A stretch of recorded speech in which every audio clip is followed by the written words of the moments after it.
I learned to read very early, very, very young, and my father was fond of writing doggerel verses, so the children, the two of us, we started writing books very early. He would print them out and we would illustrate them, and many times the text was in verse. But I started reading poems that I found. I remember my grandmother, who wasn't a bookish woman, had a tiny little anthology. It was physically a small object, as I remember, of beloved poems, or some really sort of comprehensive title of that kind. And I remember reading Blake's Little Black Boy, and I remember reading the song from Cymbeline, Fear No More, the Heat of the Sun. And I must have been 5 years old, 4 years old, little. But I heard those poems. I often didn't know, with Blake's poem, I knew obviously nothing of the historical background of the poem, but the cry from the heart to my ear, that I could hear. And I thought, these are the people I am speaking to, and this is why my everyday life is such a catastrophe. And I remember a little later than that, having in my mind a sort of private, crucial competition for the greatest poem ever written, of course based on the sample I had then read. And the finalists were Blake's Little Black Boy and Swanee River. And if you think about it, they're tonally very like. The same solitary voice, raised in lament, essentially, and grief. That tone reached me very quickly. The songs from the plays of Shakespeare were very different, but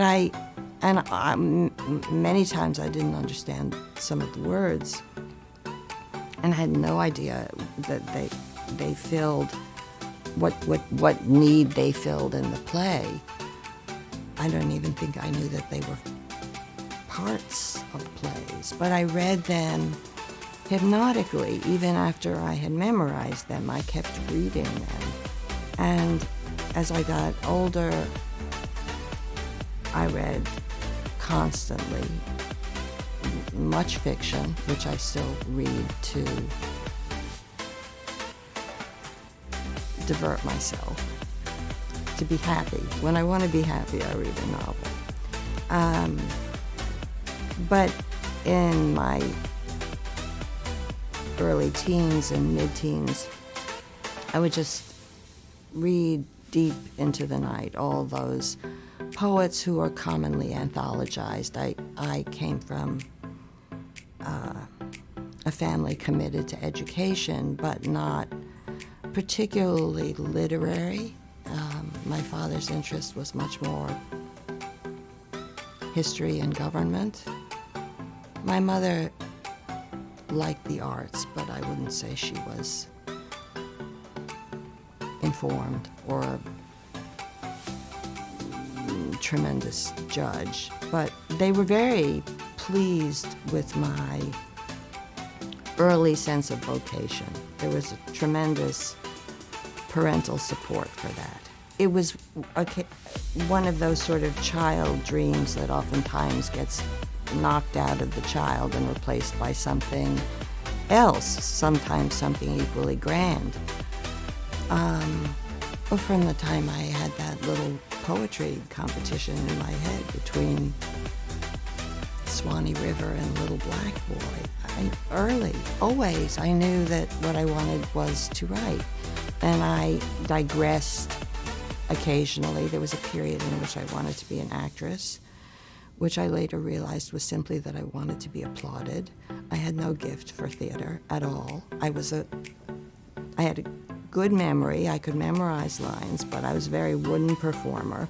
I was cleaving so hard to an evolving self. The idea of subordinating that self to a role was completely impossible. So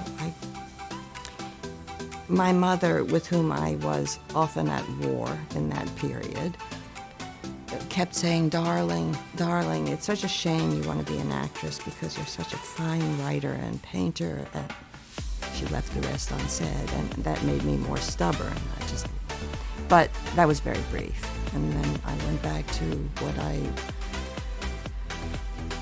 dreamed of. I mean, I didn't know what you did to become a writer with a book, but I wrote poems from the time I was in my early teens. I submitted my first book when I was 13 or 14. Of course, sent back. And poems to magazines. And I persisted.